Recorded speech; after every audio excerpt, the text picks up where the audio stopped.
존경하는 210만 도민 여러분, 천안시 출신 민주당 김종문 의원입니다. 이준호 의장님과 선배 동료 의원 여러분, 안희정 지사님과 전천안 부교육감님을 비롯한 공무원 여러분들의 노고에 감사드리겠습니다. 오늘 본 의원의 5분 발언은 학교 폭력에 대한 일부 선생님들의 문제의식 부족과 축소 은폐하려는 충남 교육의 문제점을 지적하고자 합니다. 2011년도 말 학교 폭력이 우리 사회의 커다란 사회 문제로 부각되었습니다. 이에 정부에서도 그 중요성을 인지하여 작년에 학교 폭력 예방 및 대책에 관한 법률을 대폭 개정하였습니다. 그런데 과연 우리 충청남도 교육청은 학교 폭력 예방과 근절을 위해 어떤 책무를 다하고 있습니까? 최근 천안의 모 중학교에서 발생한 핸드폰을 이용한 사이버 폭력으로 1학년 여학생이 심한 정신적 충격에 3주째 등교하지 못하고 있습니다. 피해 학생 어머니는 저에게 이렇게 하소연하였습니다. 우리 애가 하루빨리 학교로 돌아가 친구들과 예전처럼 잘 생활할 수 있어야 함에도 학교에서는 사건 경위조차 파악하지 못하고 그저 책임 회피와 사건 축소에 급급했고 심지어 조롱과 무안을 받았다고 말했습니다. 교장 선생님은 그까짓 거 애들 크면서 다 있는 하찮은 일로 핸드폰 조금 봤다고 다 처벌하면 누가 학교에 다니겠어요? 교통사고도 쌍방 과실이 있는 법인데 도에다 얘기하면 제가 벌벌 떨 것 같아요. 어디가 맞아서 부러진 것도 아닌데 라고 말했다고 합니다. 심지어 담임선생님은 그게 죄가 되는 줄 선생님은 오늘 처음 알았단다. 너희들은 알고 있었니? 별일 아니야. 괜찮아. 너희들은 내일 꼭 학교에 등교하거라. 누구처럼 학교에 안 오면 안 된단다. 라는 선생님의 조롱은 참을 수가 없었다고 합니다.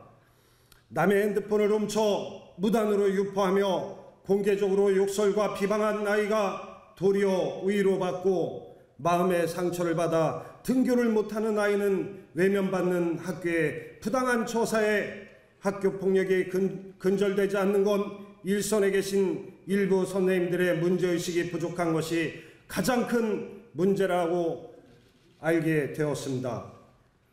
해당 학급에서는 한 번 욕할 때마다 벌금 1,000원을 낸다고 합니다. 그 가해 학생은 3만 원을 내고 교실에서 입에 담지 못할 온갖 욕설을 공개적으로 했다고 합니다. 이런 사실을 한 것도 3주가 지나서야 알았다고 하니 도대체 학교는 누구에게 무엇을 어떻게 조사했다는 것입니까? 만약 피해 학생이 극단적으로 아파트 옥상에서 뛰어내리기라도 했다면 그까짓 것이 정말 그까짓 것으로 끝났겠습니까?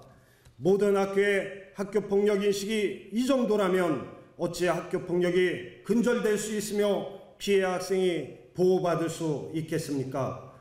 최근 자료에 따르면 도내 학교폭력은 2011년도 389건, 2012년도는 무려 2배 이상 증가한 851건이 발생했습니다. 이는 사건을 축소 은폐할 경우 징계를 받을 수 있기 때문에 책임을 면하기 위해 학교폭력 건수가 급격히 증가한 것입니다. 따라서 학교폭력 대책 자치위원회에 회부하면 그만이라는 선생님들의 무책임한 태도를 단적으로 말해주는 것입니다. 학교폭력을 예방하고 근절시키기 위해서는 무엇보다도 입시의제 억압적인 학교 문화를 획기적으로 바꿔야 한다는 것이 본 의원의 판단입니다. 또한 일선에 계신 선생님들이 학교폭력에 관한 올바른 문제의식을 갖도록 지속적인 교육과 책임 강화가 필요하다고 생각하는데 여기 계신 의원님들은 어떻게 생각하십니까? 어른들의 관심과 도움만이 가해자도 피해자도 없는 학교를 만들 수 있다는 공익광고를 떠올리며 본 의원의 5분 발언을 모두 마치겠습니다. 끝까지 경청해 주셔서 감사합니다.